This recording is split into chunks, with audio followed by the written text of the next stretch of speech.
FanScape, a fan fiction podcast, presents Blood and Venom Part 2, Shattered Reality.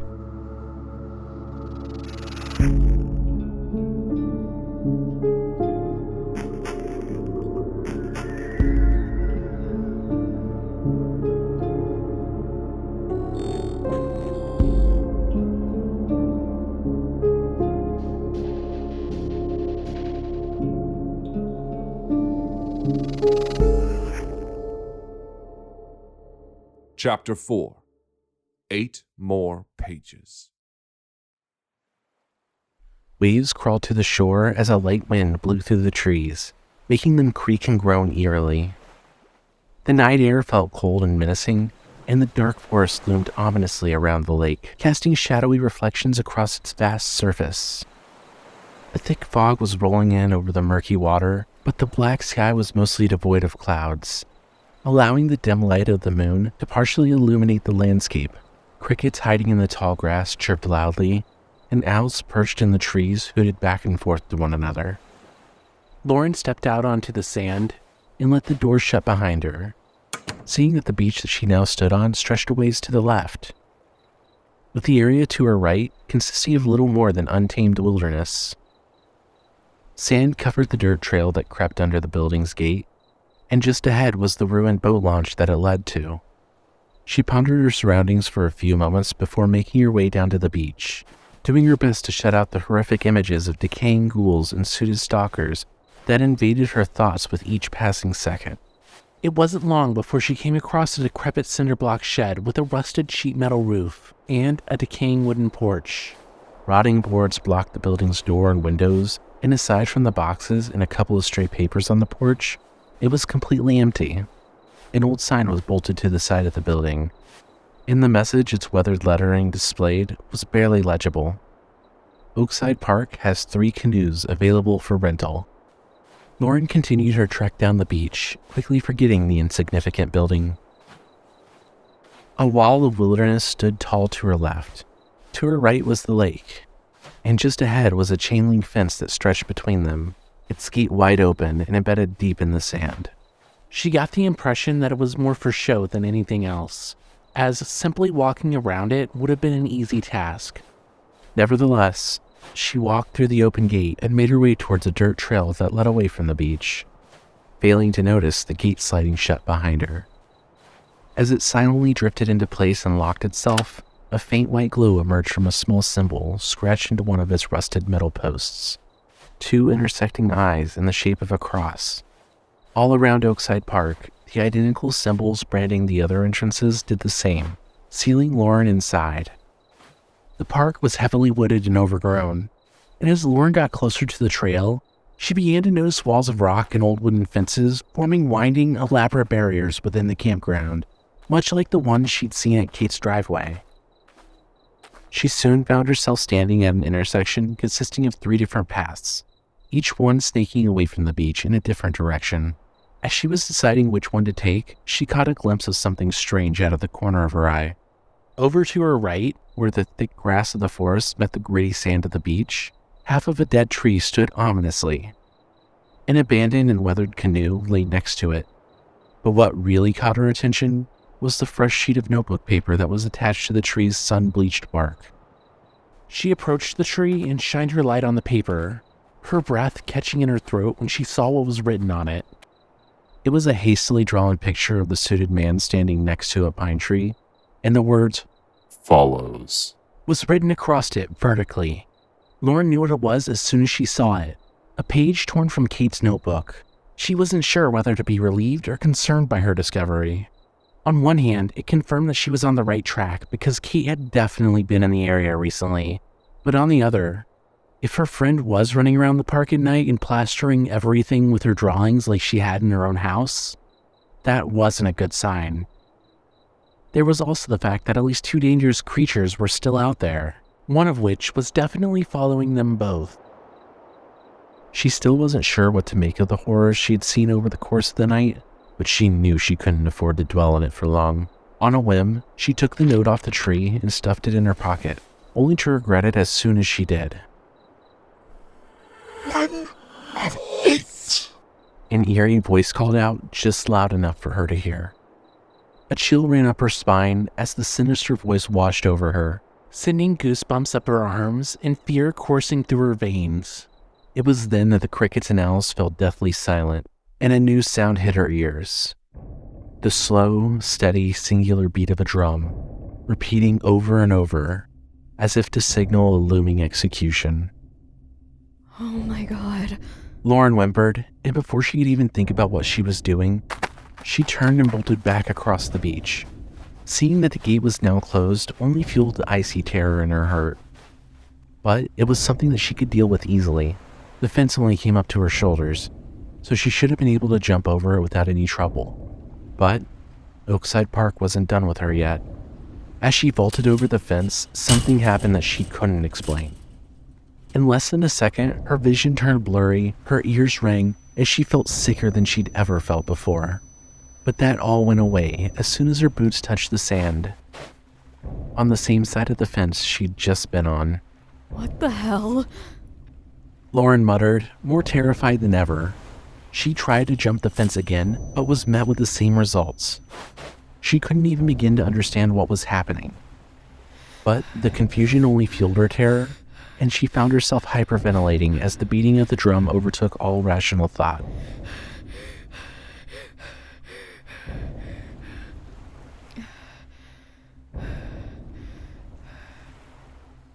With no other options, she did the only thing she could think of and ran towards the lake.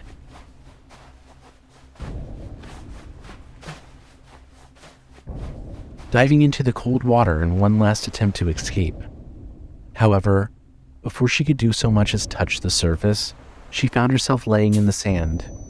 And as she stood back up with panic in her eyes, a cruel laugh echoed across the beach, relishing her fear. It was the same voice from only moments ago, and just like before, it seemed to come from everywhere and nowhere at the same time. Whatever it was, it knew the same thing that she did. She was trapped. She brushed herself off and desperately attempted to calm herself down, but not even the gun in her hands stood a chance of comforting her anymore. She was alone in the dark in a place she'd never wanted to go. Her best friend was missing and had left almost no trace, and she was being hunted by something she couldn't even see. Lauren didn't know what to do, but she knew that she couldn't stay out in the open. And it was as she was turning away from the gate that she noticed the glowing symbol carved into it. Maybe there was some small desire within her to continue the investigation, or maybe she just wanted to document the strange phenomenon for future reference. But something possessed her to film the symbol before making her way back to the dead tree. Barely even stopping to think, she took the path to the right and followed it up a hill and into the woods. Now that she was away from the wide open beach, Lauren felt herself beginning to breathe easier. The trees surrounding the trail gave her a sense of security, as the heavy foliage would make it difficult for anything to sneak up on her. It wasn't perfect, but it was better than being out in the open. However, the beating of the drum was constant. The air was steadily growing colder, and even the moonlight seemed to be getting dimmer. There was something other than fear that she felt too, and that was shame. She was ashamed of herself for trying to leave the park at the first sign of trouble, for nearly abandoning Kate, even if it had been during a moment of hysteria, a moment where all rational thought had left her. She couldn't forgive herself for it. Despite the dire, clearly supernatural circumstances, Lauren was determined to help her friend, even if doing so meant facing whatever horrors lay ahead. A few short hours ago, she never would have believed the things she'd seen that night, the things that she was still witnessing. And even now, she was having trouble coming to terms with the fact that it wasn't all just happening in her head. Regardless, she had a job to do. And so she swallowed her fear and trekked on into the night. Eventually, the trail opened up into a small clearing where a dark, decrepit building stood ominously. As she examined the large structure, she noticed an old sign above the door that read, Oakside Park, Information Center. Lauren was quickly learning that Oakside Park was more of a series of forested trails than a typical campground. So it came as a surprise when she found herself standing before an empty husk of a once inviting building. Its large windows had all been shattered, and the only remaining evidence of doors were warped hinges and empty frames. She shined her flashlight through the broken windows, illuminating the destruction within. The remaining furniture was overturned and broken. Shattered glass littered the floor, and rotting boards and fallen paneling were strewn across the room. Suddenly, the sound of crunching leaves in the woods pierced her ears, and she whipped around, pointing her gun and flashlight in the direction the sound had come from. But there was nothing there. She cautiously backed away from the sound and into the building, wrinkling her nose at the foul smell of mildew and turning away from the door to begin her search. Kate? She called out, well aware that it was a risky move. It's Lauren. There was no answer, only the constant beating of the drum. Nervously, she crept past the reception desk and began searching the few rooms that the building had, coming up with little more than ruined junk from a time when Oakside Park was still a welcoming place. Soon enough, the only place left to look was a large bathroom, and it was there that she was met with something that made her heart pound. Instead of the friend she'd hoped to find, Lauren caught sight of another sheet of notebook paper that was similar to the first. Just above a row of sinks was a broken mirror, a few remaining shards of glass holding the note in place. The word No was frantically written all over it in Kate's handwriting, and a drawing of the suited man stood ominously at the very center of the page. She didn't want to do it, but something compelled her to take the note. And when she did, the disembodied voice from before had another announcement to make. 2 of 8. The voice was like a blade grinding against a stone, and it made her more paranoid every time she heard it. After studying the note for a few moments, she stuck it in her pocket with the first one. And when she looked back up, she saw something in the mirror's broken glass that made her blood run cold. It was hard to tell what it was, but she barely managed to make out the image of a humanoid figure standing a few feet behind her. It was shrouded in darkness, and 2 rectangles with a dim white glow were visible on its face, as if it was wearing glasses.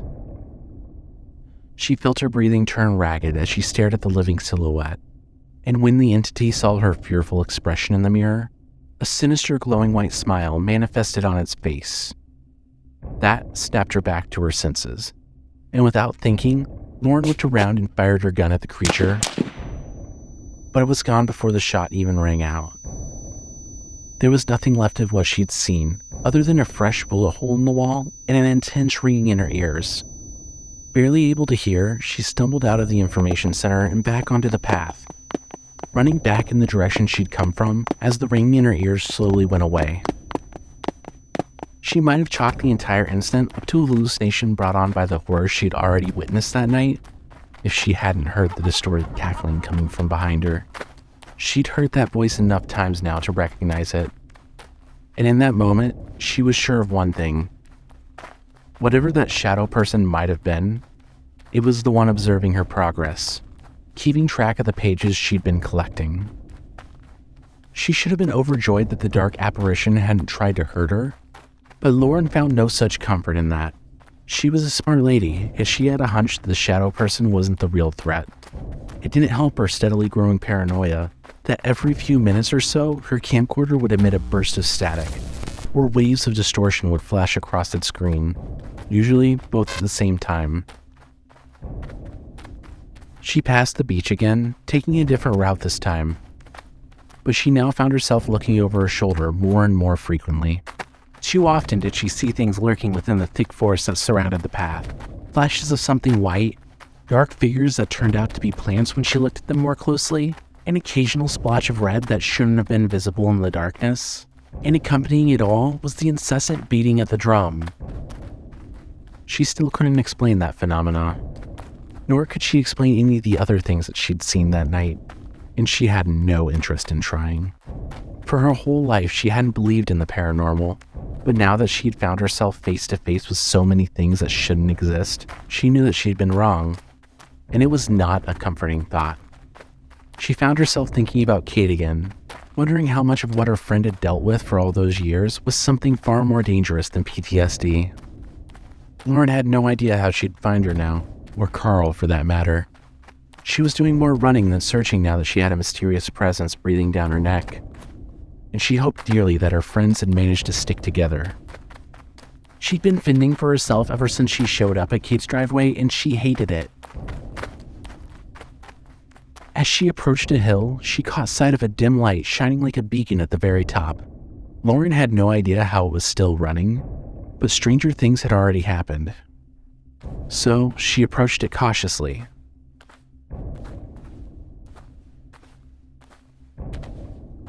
The source turned out to be a rusted floodlight atop an old rickety wooden observation tower that overlooked the entire campground.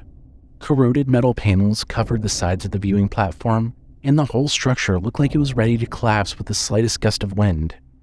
Most importantly, the floodlight was illuminating yet another sheet of paper that she really wasn't looking forward to picking up. Attached to one of the tower's lower support beams was a note slightly more unnerving than the last, reading, "Can't run." Reluctantly, she snatched the note off the tower, and as expected, the voice from before made its third announcement. 3 of 8. However, something else happened this time around. The beating of the drum abruptly ceased, but before she could do so much as breathe a sigh of relief, a new sound took its place. It was almost reminiscent of a lawnmower, but the noise was twisted and distorted beyond recognition, making her skin crawl. Accompanying the main ambience was a faint, barely audible rattling. And like the beating of the drum from before, the lowly drone repeated itself endlessly, piercing through the otherwise quiet atmosphere of the park. She could feel the temperature dropping much further than it ever should have, see the eerie fog from the lake growing thicker and engulfing the forest around her, and even the night itself seemed to be growing darker by the minute. Whatever was happening, it wasn't good, and she wasn't planning on sticking around to see the nasty surprises Oakside Park had in store for her. It was then that she felt a dark, powerful presence behind her. All at once, her camera started malfunctioning, her flashlight began flickering, and a sense of dread that rattled her to the core stole over her. Lauren turned around slowly, and when her flickering flashlight fell upon the beast standing only a few feet away, it took everything she had not to let out a scream of pure terror. The suited man had finally emerged from the shadows, and whatever she'd been expecting, this was much worse. It may have somewhat resembled a human, but it didn't take a detective to figure out that it wasn't one. The being was dressed for a funeral, sporting a black suit, dress pants, and dress shoes, as well as a white undershirt and crimson tie. Even from where it stood, it towered over its prey, standing well over 9 feet tall and completely motionless. Its form was unnaturally slender, appearing almost malnourished while looking healthy and powerful all at the same time, and its arms were grossly out of proportion with the rest of its body, coming down so far that its long, skeletal fingers extended just past its knees. The demon's skin was clammy and deathly pale, as if it had been dead for a long time. But the worst part by far was its face, or lack of one. There was no hair, no eyes, no mouth, no ears, no facial features of any kind, only a bald head featuring a blank slate. Lauren stared up at the monster, mouth agape in horror. She knew immediately that this was the beast from Kate's drawings, the thing that tormented her for so many years. It was the monster that had stolen her friend's innocence from her, a personification of evil in its purest, most vile form. It took her a long time to register what she was looking at, and when she did, rage quickly overcame her fear. She wasn't going to repeat what she'd done in the information center. She was going to do this right. She tossed her other equipment to the ground and gripped her gun with both hands. She positioned herself like she was going to throw a punch, bent her arms, and aimed down the sight just like Aaron had taught her. The demon tilted its head to the side as if daring her to pull the trigger. You're never hurting anyone again, you son of a bitch! Lauren snarled, and then she fired. A smile spreading across her face as a loud crack echoed throughout the forest. But it quickly dissipated when she saw that the beast was still standing. It looked unfazed, as if the bullet had never even touched it, but she knew that it had. She fired again and again and again, but still the demon stood. The suited man began walking towards her, shrugging off gunshots like they were nothing.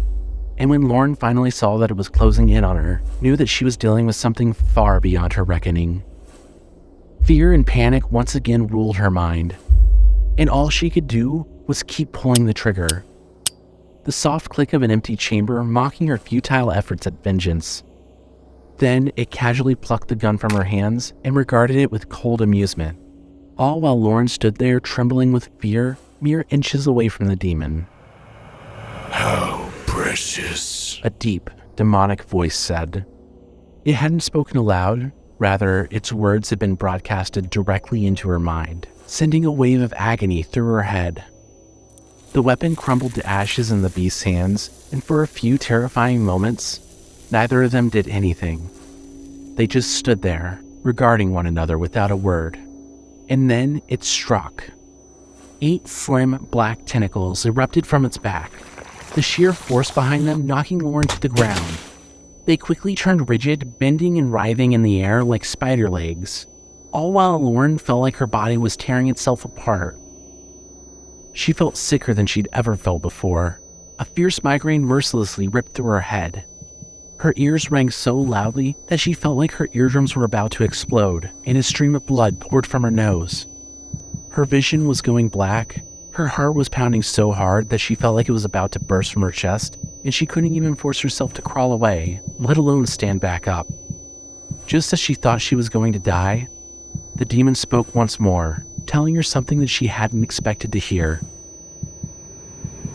do what you do best, Lauren, and run away. It was letting her go, no doubt wanting to enjoy the thrill of the hunt for a little while longer. She didn't trust it for a second, but she wasn't about to stick around and hope for the best either. Barely conscious, she tore her eyes away from the monstrosity, retrieved her flashlight and camcorder, and took off down the path, hell-bent on getting as far away from the suited man as possible. The good news was that she could comfortably hold her flashlight and her camcorder in separate hands now. The bad news, she was being hunted by a demon and had lost her only way of defending herself against the horrors of the night. Not that it had done her any good anyway. Lauren had no time to mourn the loss of her weapon, nor was she mentally capable of doing so in that moment. She simply ran through the forest mindlessly, looking for somewhere to hide. And thankfully, it wasn't long before she'd found some cover. Nestled just within the woods to the left of the trail was a tent that looked surprisingly new. Its flaps were open and blowing in the wind, and a few feet in front of it was a makeshift fire pit, filled with fresh ashes, coals, and soot. The presence of something in the park that was still in good condition was suspicious to say the least. But Lauren didn't care. She ducked inside and quickly zipped the flaps behind her. She knew that it wouldn't make a difference if they were opened or closed, but having them closed made her feel just a little bit better. She sat down and tried to compose herself, wiping the blood off of her face and clutching her head as the throbbing headache slowly went away. She had a million questions, none of which she knew the answers to, and that only made her feel worse. Minutes that felt like hours slowly passed by, and she expected to see a pale, bony hand unzipping the tent at any moment, but that moment never came. There were no words to describe what she'd just been through, no emotions that could properly convey what she was feeling. Maybe it was just the adrenaline coursing through her body, or maybe it was survival instinct kicking in. But she felt strangely focused now that the hunt was truly on. In a twisted sort of way, it was a relief to know what was coming after her instead of constantly being afraid of the unknowns. As horrible as the demon may have been, she was glad to finally know what she was up against. That voice said there were 8 of those pages around here, and I have 3 of them so far. Maybe if I find all of them, I'll be able to escape? She thought to herself. Calling the theory a stretch would have been like calling a tornado a light breeze, but it made sense. Lauren sincerely doubted that the suited man would be happy to let her go if she simply picked up a few more pieces of paper, but it was the only hope she had. She didn't understand this game she was playing, but she understood its rules. She could only hope that her shadowy narrator wasn't lying about how to win. As Lauren recuperated in the tent, she came to realize a few other things. It wasn't lost on her that her flashlight and camcorder had only started malfunctioning while in the suited man's presence. and she'd only started feeling so horrible when he'd been standing right next to her as well. Now that she was far away from him, she felt a million times better, both physically and mentally. There was something about being in close proximity to the demon that hurt not only her, but her equipment as well. Maybe I can use that to my advantage somehow. Lauren thought. She decided then and there to start paying more attention to her equipment. If her flashlight, camcorder, or both started acting up, that meant the suited man was near. Having the footage to prove all this wouldn't hurt either. She muttered. There was also the fact that she now knew exactly what was behind the Oakside case. Not that it mattered much to her anymore. She had more important things to worry about than solving a century-old mystery. Things like staying alive. Lost in thought, she hadn't yet noticed the peculiar items that were sitting right next to her, and when she finally registered what they were, she let out an audible gasp. 2 sleeping bags were spread out on the floor in opposite corners of the tent, but that wasn't what caught her attention. A number of random items were strewn about the tent, as if its occupants had been forced to flee and leave most of their things behind. And among them was a lantern with the initials CR written on it. Resting on top of one of the sleeping bags was a notebook with most of its pages torn out, and it only took one look at the handwriting in it for Lauren to realize that it was Kate's. A spark of hope burned within her as she processed what she was looking at. They were without a doubt being hunted, just like she was. But her friends had been here, and all signs pointed to them being alive. Maybe that's why Kate screamed earlier. Maybe the suited man surprised her and Carl while they were here and they had to run away. There's no blood on the floor or anything. It looks like they just ran out of the tent and kept going. As she studied the notebook with its torn pages, she thought of something else, and a smile spread across her face. Kate knew I was coming out here, so maybe she really was the one who left all the pages all over the park. Maybe she's trying to tell me something or leave some kind of clue. As happy as Lauren was to realize her friends were still alive, she knew that she was pushing her luck by staying in the tent for as long as she had.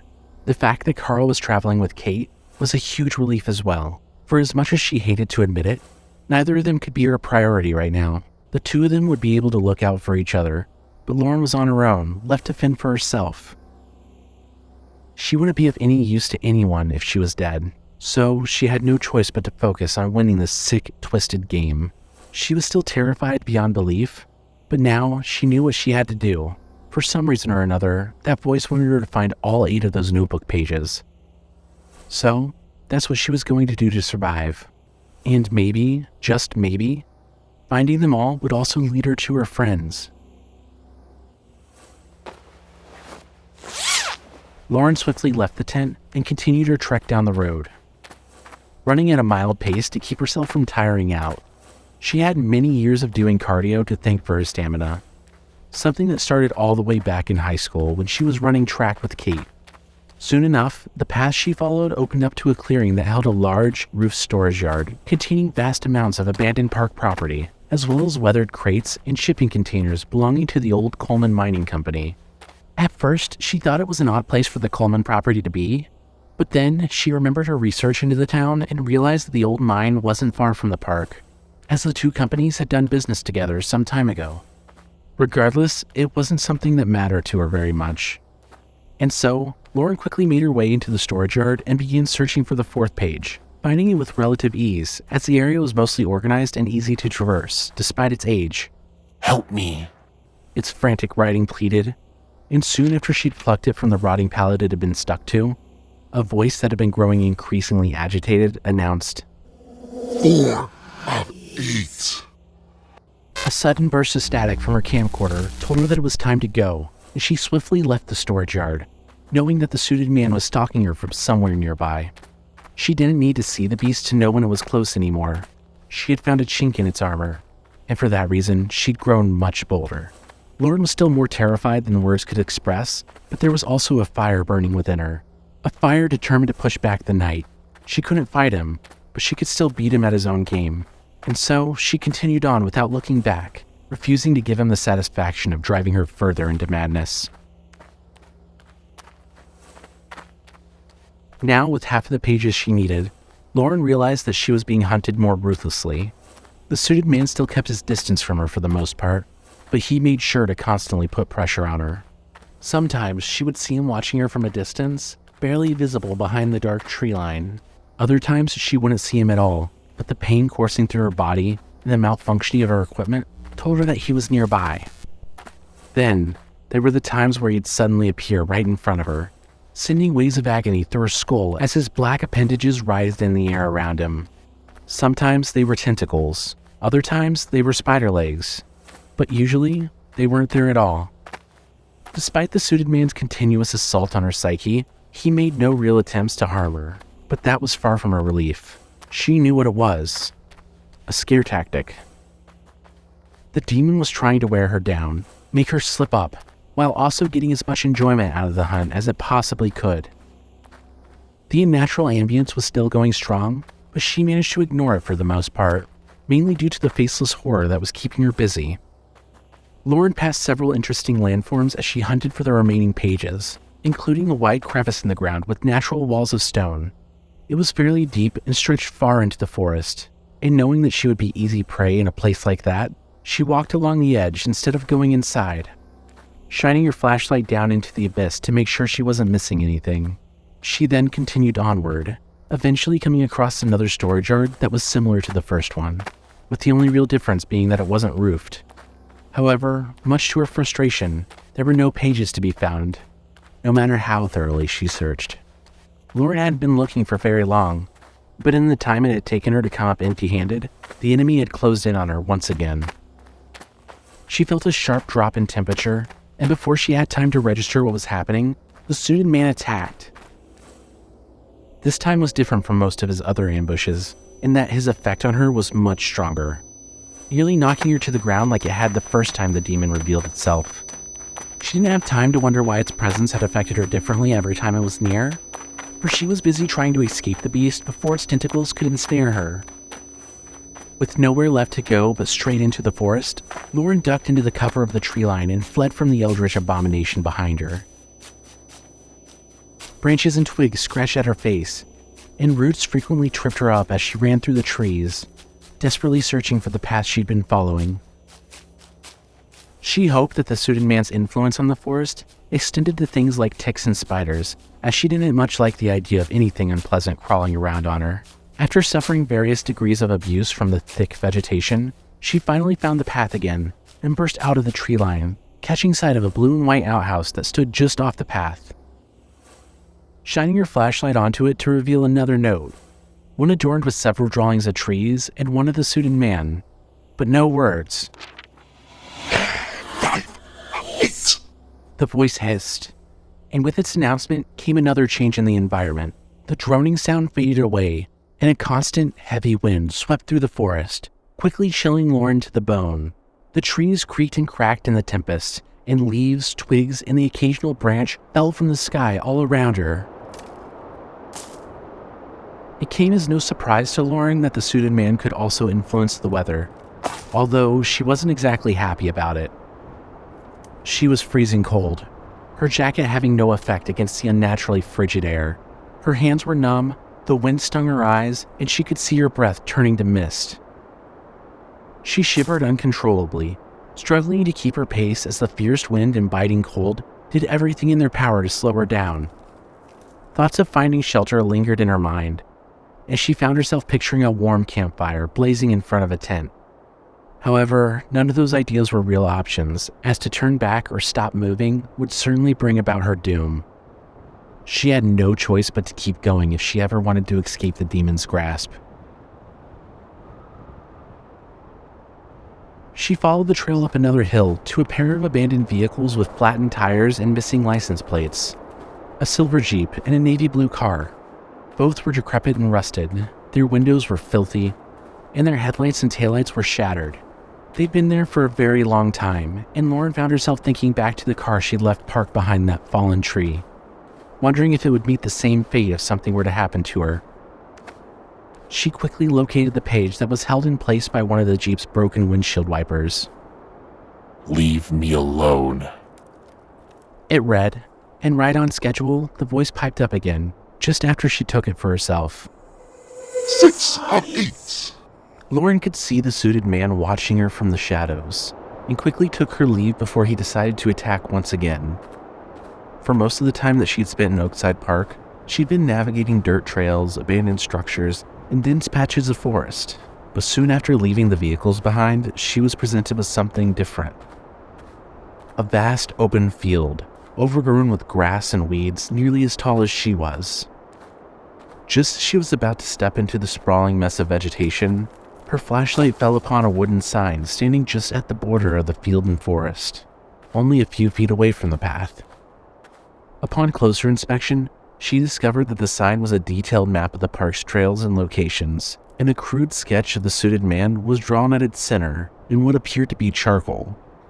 What a stupid place to put a map. I could have been using this the entire time if they had put it somewhere that made more sense. Or better yet, how about having more than one of these things out here? Lauren grumbled. However, the annoyance was short-lived, for she found the 7th page stuck to the back of the sign while she was inspecting it for further clues. Always watches. No eyes. It read, and drawn at the center of the paper was a large circle with 2 X's on either side, as if they were mimicking a lack of eyes. Collecting the note prompted the voice, which now sounded very irritated, to say, 7 of 8. A brand new ambience tore through the forest to signify the final stage of the game. Lauren had a hard time understanding what she was hearing, as the sound could only be described as a strange, repeating audio frequency that shifted in pitch throughout its duration, accompanied by something that vaguely resembled the sound of raspy breathing thrown in at the end of the loop. What's more was that this new cadence operated differently from the previous ones. Instead of replacing the fearsome tempest, it joined in with it to create something far more unsettling than any of the others, and it seemed as if the temperature had dropped even further as well. It was in that moment that the suited man began his final assault and appeared right in front of her, having grown tired of trying to wear her down. However, Lauren had expected as much and bolted away from him before the demon's appendages could even reach for her.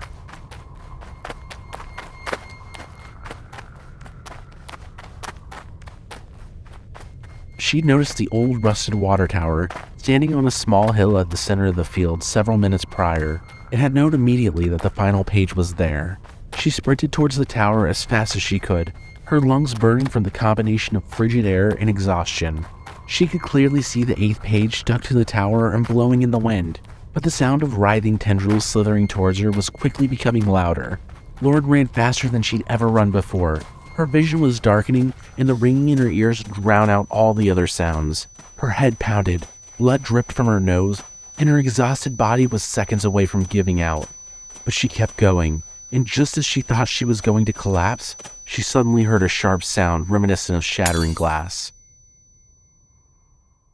The breaking of a seal. The forest was silent, the wind had stopped, the temperature was slowly returning to normal, and the suited man was gone. 8 of 8. The voice said emotionlessly. Lauren managed to smile and let out an exhausted laugh, slumping to the ground with the final page clutched in her hand, and taking deep breaths. She had won. She stuffed the crumpled note in her pocket, barely even bothering to read its ominous message. Don't look, or it takes you. She sat there in exhaustion, leaning against the tower and breathing heavily, listening as the peaceful sounds of crickets chirping and owls hooting returned to the forest. However, something was bothering her.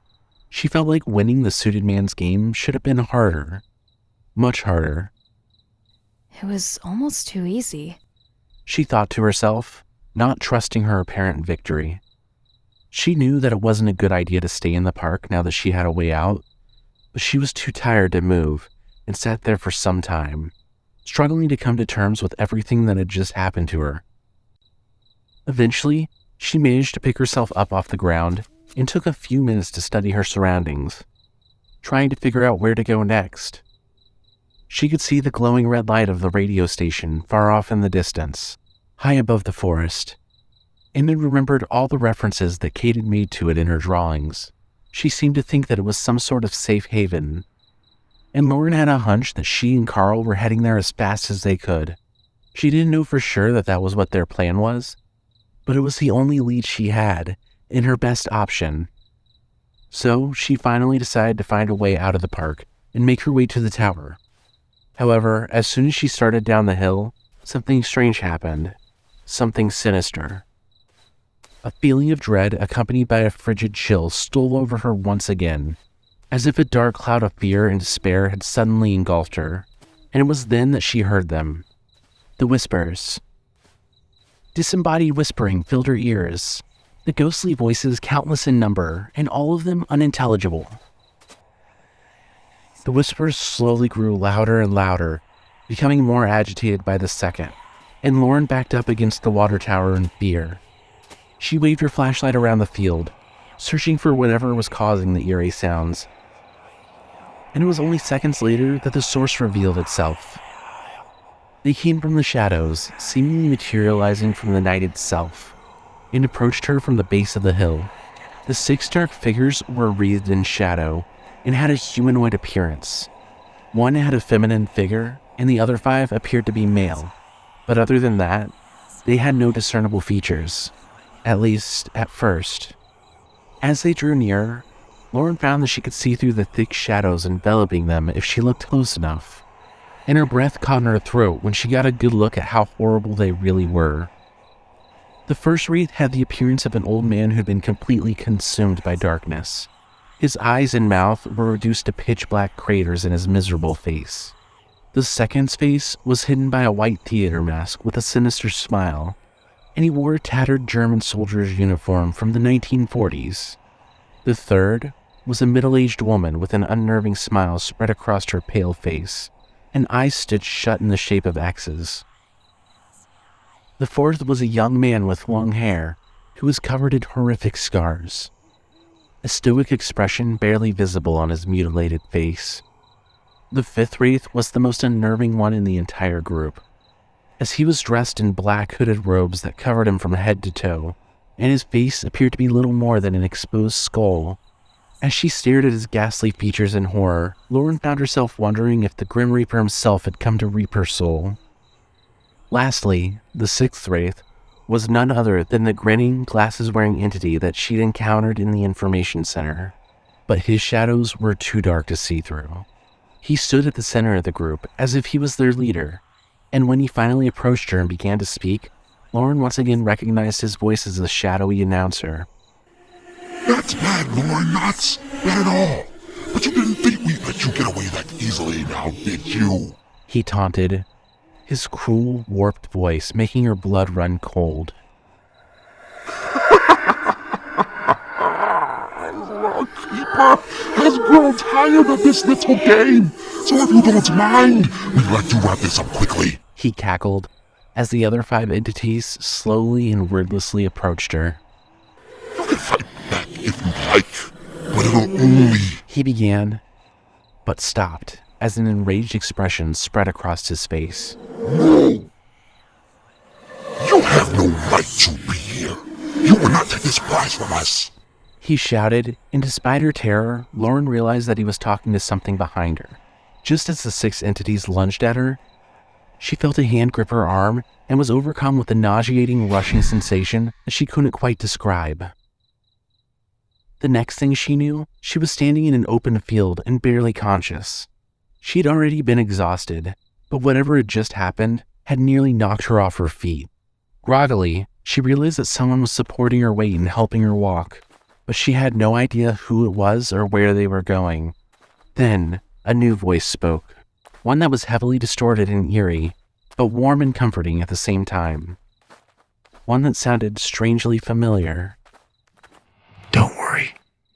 They won't be able to find you here. I'll keep you hidden. The mysterious man said in a hushed voice. What were those things? Lauren asked, hopelessly confused and barely able to form words. They're known as the Collective, the Administrator's most terrible servants. Their leader, the one who was speaking, calls himself the Observer. You would be wise to avoid him and his underlings. I didn't have much of a choice. Lauren muttered as he led her up some stairs and into a dark building. She'd only just met this man, and yet she was trusting him with her life. He had saved her from certain death, so that had to count for something. No, I suppose you didn't. the man said grimly. Here, take a seat. He said, helping her sit down on the wooden floor.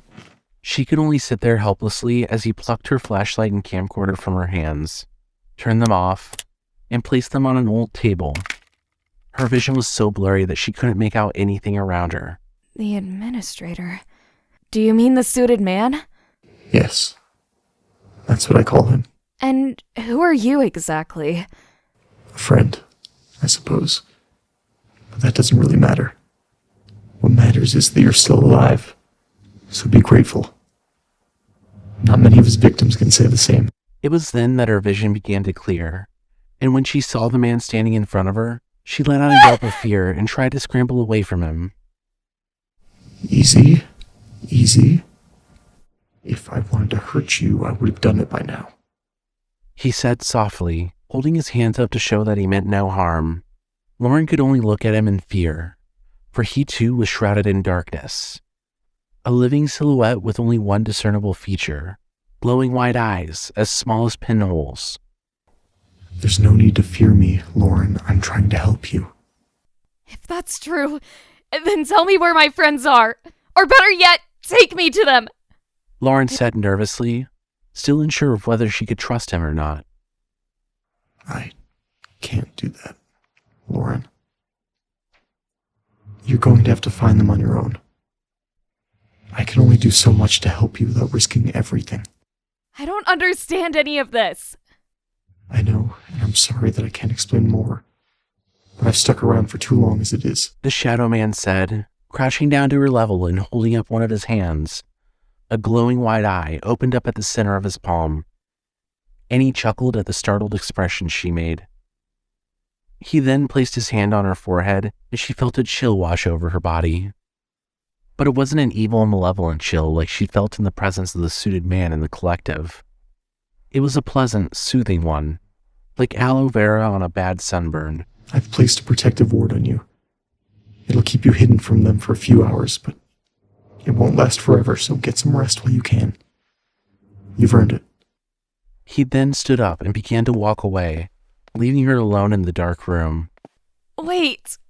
She called out weakly, struggling to stay awake. She couldn't figure out why his voice sounded so familiar to her, and it was really getting under her skin. At least tell me your name. The shadow man stopped and stood still for a moment, as if deciding something, then turned and looked back at her, flashing a toothy, glowing smile. Call me Firebrand, he said, and then he vanished. Lauren fell into a mercifully dreamless sleep soon after.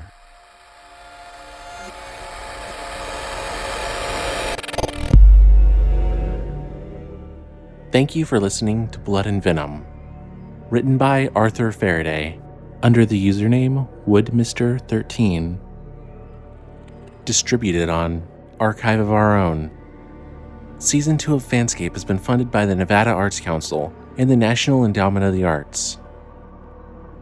Starring Aubrey Lima as Lauren Jones, David Klein II as the narrator, Chris McConaughey as the Slender Man, guest starring Vincent C. Davis as the Observer, Jamie Petronis as Firebrand, Harlan Guthrie as the introduction narrator.